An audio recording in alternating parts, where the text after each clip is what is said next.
பசும்பன் முத்துராமலிங்க தேவர் அவர்கள் வாழும் போதும் சரி, இறந்த பிறகும் சரி, தமிழ்நாட்டு அரசியலில் அவருக்கென்று தனி இடம் உண்டு.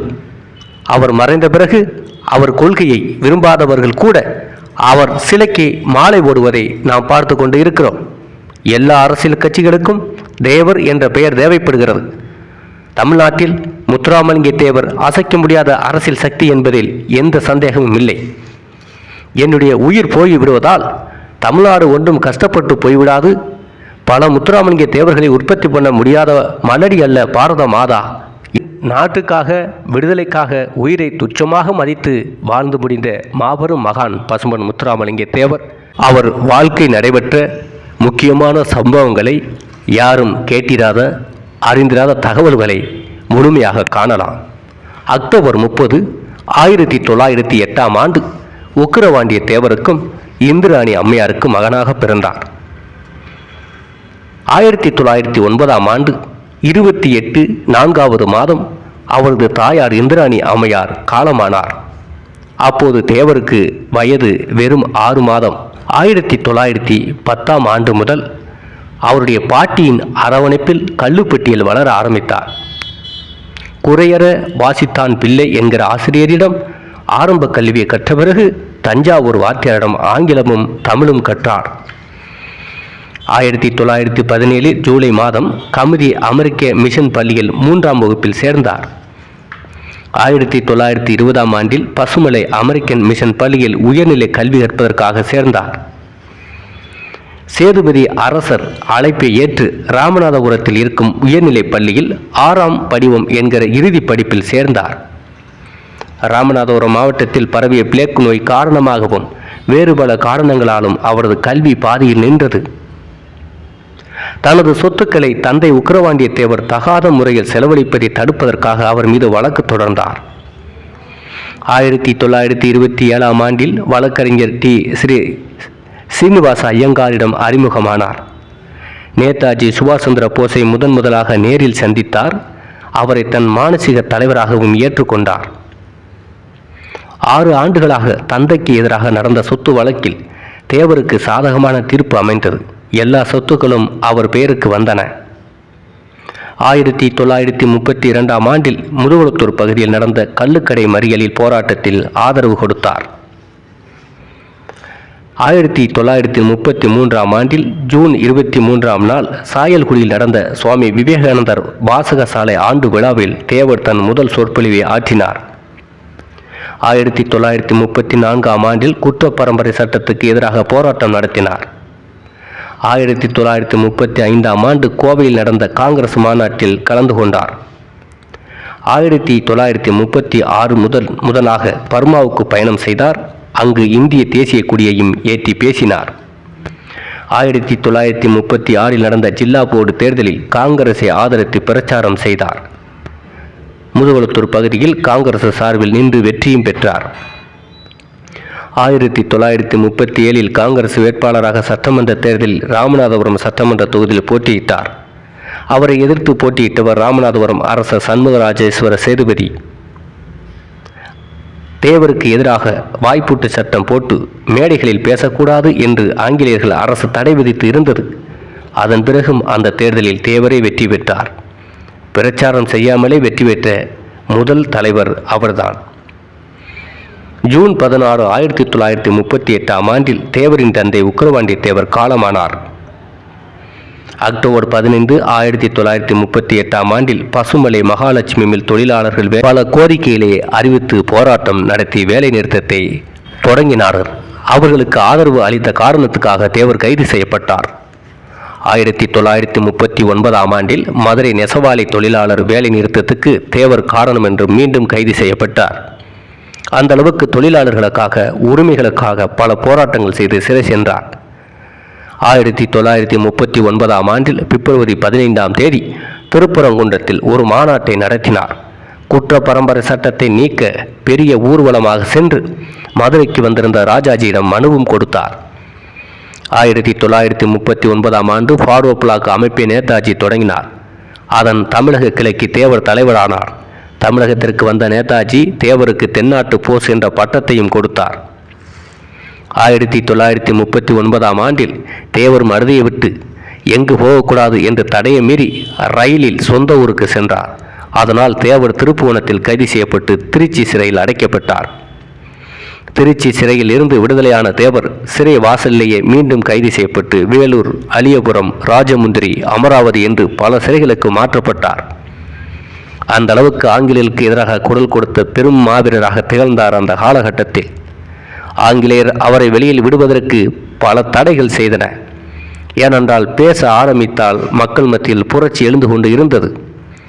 ஜூன் 22, 1942ஆம் ஆண்டு தேசிய அளவில் ஆங்கிலேய அரசு ஃபார்வர்ட் பிளாக் கட்சியை தடை செய்தது. காரணம், நேதாஜி அவர்களுடைய ஆயுத போராட்டம் ஆங்கிலேயர்களை அச்சுறுத்தியது.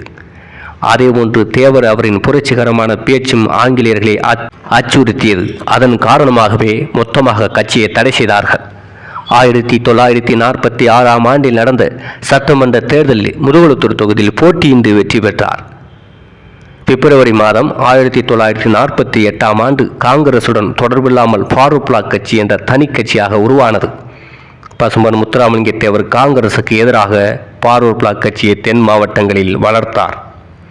1948 ஜில்லா போர்டு தேர்தலில் ஃபார்வர்ட் பிளாக் கட்சி வேட்பாளர்களை காங்கிரசுக்கு எதிராக நிறுத்தி கமுதி, சாயல்குடி 2 தொகுதிகளிலும் வெற்றி பெற வைத்தார். 1949ஆம் ஆண்டு டிசம்பர் மாதம் நேதாஜியின் சகோதரர் சரத் சந்திரபோஸ் அழைப்பின் பேரில் கல்கத்தாவுக்கு சென்றார். 1952ஆம் ஆண்டில் நடந்த பொது தேர்தலில் பெரியாரும் தேவரும் ஒரே மேடையில் காங்கிரசுக்கு எதிராக பிரச்சாரம் செய்தார்கள். அருப்புக்கோட்டை நாடாளுமன்ற தொகுதியிலும் முதுகுளத்தூர் சட்டமன்ற தொகுதியிலும் போட்டியிட்டு 2 தொகுதியிலும் ஒரே தேர்தலில் வெற்றியும் பெற்றார். உலக சரித்திரத்தில் எந்த தலைவர்களும் செய்யாத சாதனையை தேவர் செய்தார்.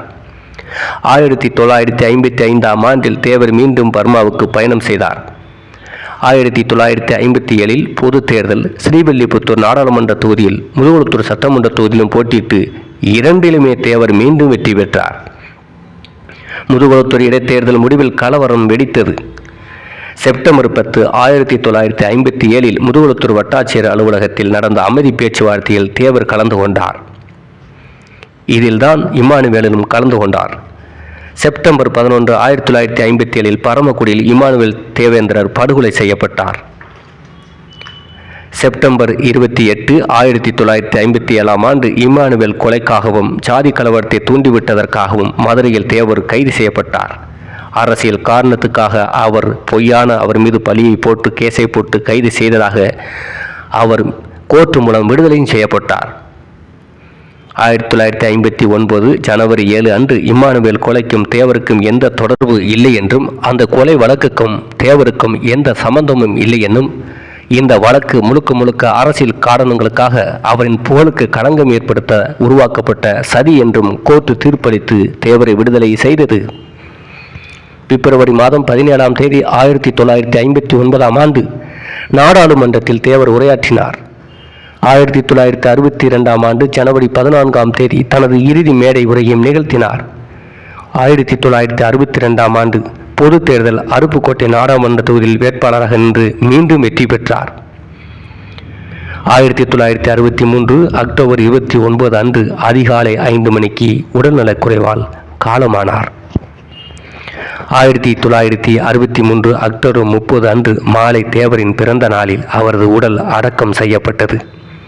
எந்த தேதியில் இந்த மண்ணில் பிறந்தாரோ அதே தேதியில் இம்மண்ணில் அடக்கம்பட்ட உலகத்தில் ஒரே ஒரு தலைவர், ஒரே ஒரு மகான் பசும்பொன் முத்துராமலிங்க தேவர்.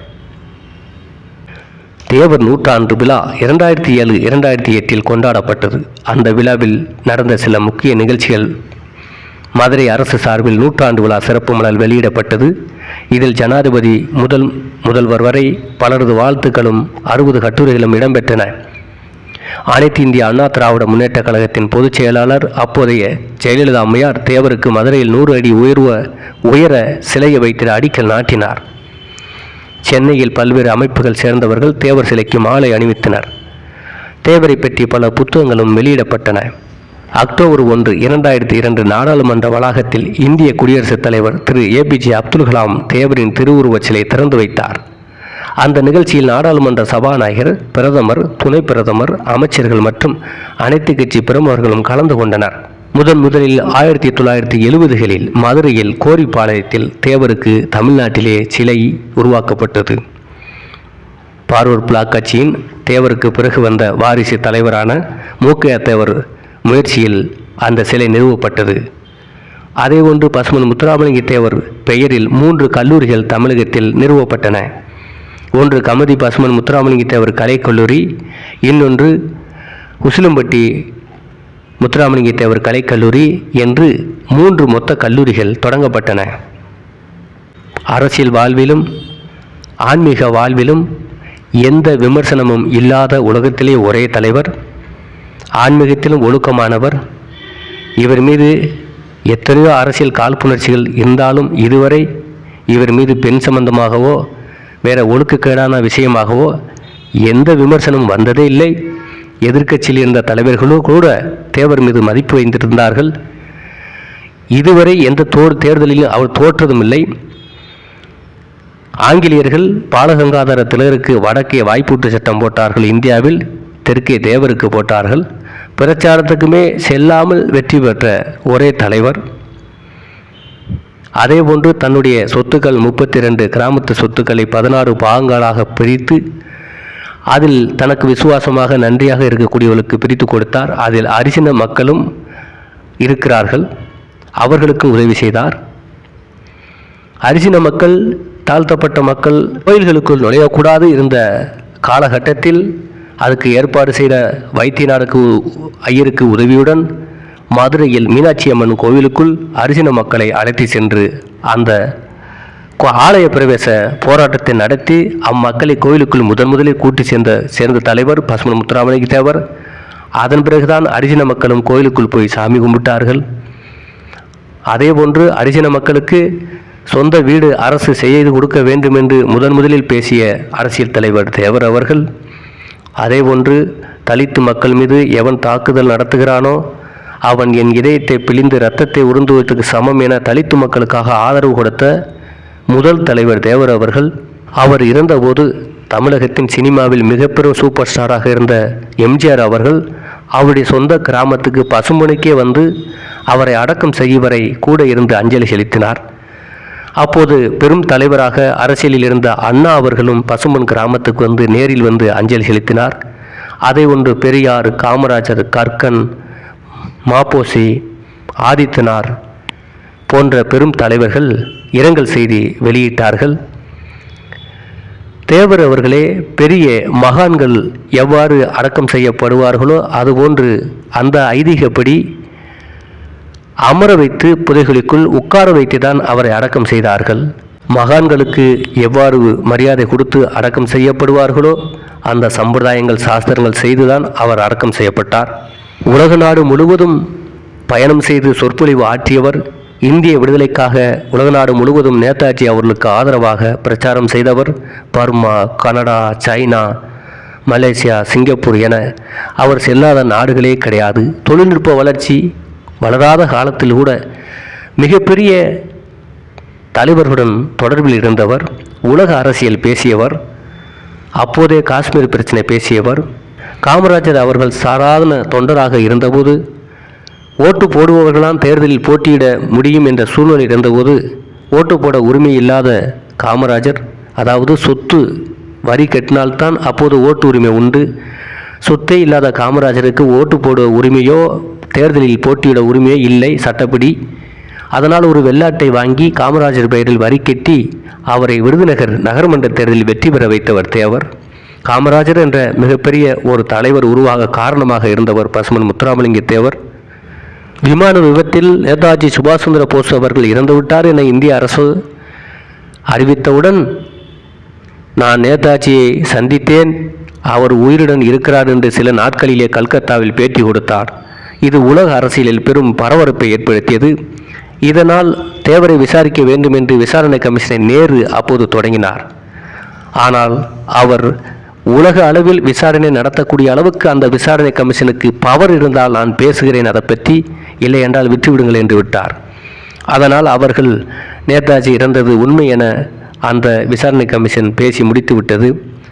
பிறகு 1974 காலகட்டத்தில் மீண்டும் ஒரு விசாரணை கமிஷனை அமைத்தார்கள் நேதாஜி இறப்பு பற்றி. தேவர் ஒருவர்தான் அதுக்கு சான்று என்று இருந்த நிலையில் அவர் இறந்து விட்டதால் அந்த காலகட்டத்தில் அந்த விசாரணை கமிஷனும் அப்படியே முடித்து வைக்கப்பட்டது. நேதாஜி சுபாஷ் சந்திர போஸ் இராணுவத்திற்கு அதிகமான தமிழர்களை இராணுவ வீரர்களாக அதாவது அனுப்பி வைத்த பெருமை தேவருக்கு உண்டு. தென் மாவட்டங்களில் அதிகமான வீரர்கள் நேதாஜி சேனையில் இருந்தார்கள் என்பது வரலாற்று சான்றுகள் இன்னும் இருக்கின்றன. தேசியமும் தெய்வீகமும் எனது இரு கண்கள் என வாழ்ந்தவர். அரசியலில் சாதியம் நுழைந்தால் அரசியல் சாக்கடையாகிவிடும் என சொல்லியவர்.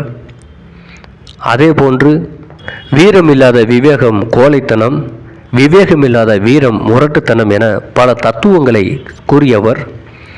மக்களுக்கு எதிராக காங்கிரஸ் தலைவர்கள் சுதந்திரத்துக்கு பிறகு செயல்பட்டதனால் அந்த கட்சியிலிருந்து விலகிய தேவர் அவர்கள் தமிழ்நாட்டில் காங்கிரஸை ஒழித்தே தீர்வன் என ஒழித்து காங்கிரஸை அடியோடு ஆட்சிக்கு வராமல் நடத்தியவர். ஃபார்வர்ட் பிளாக் தான் அப்போது பெருங்கட்சியாக தென் மாவட்டங்களில் பிரதிபலித்தன. இன்றும் பசும்பொன் முத்துராமலிங்க தேவர் சமாதிக்கு அக்டோபர் 30 அன்று அவர் குரு பூஜையில் அரசியல் தலைவர்கள் கலந்து கொள்வார்கள். அவரை நேரில் சென்று அஞ்சலி செலுத்தினால்தான் அந்த அரசியல் தலைவர்களுக்கு எதிர்காலம் இருக்கிறது, அது தேவரின் ஆசீர்வாதம் என்று பேசப்படுகிறது. அவ்வாறு அவர் சமாதிக்கு செல்லாதவர்கள் அரசியல் வாழ்வில் தோற்று கொண்டு இருக்கிறார்கள். இவ்வாறு ஒரு தீர்க்க தரிசியாக தெய்வமாக அவர் இன்று வாழ்ந்து கொண்டுதான் இருக்கிறார், மக்கள் மனத்திலும் அரசியல் தலைவர்கள் மனதிலும்.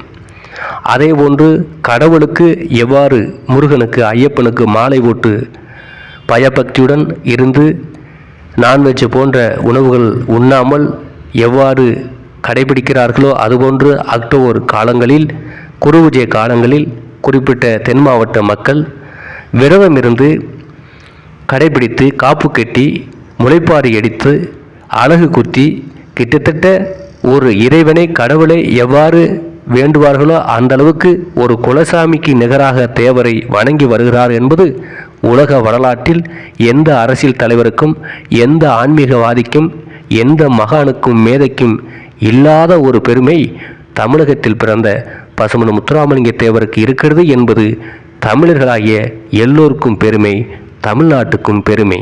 ஜாதி மத இன மொழிக்கு அப்பாற்பட்டு ஒரு நேர்மையான பொது உடைமை பேசிய, சமத்துவம் பேசிய, சமூக நீதி பேசிய முதல் தமிழர் பசும்பொன் முத்துராமலிங்க தேவர் என்பது சரித்திரம்.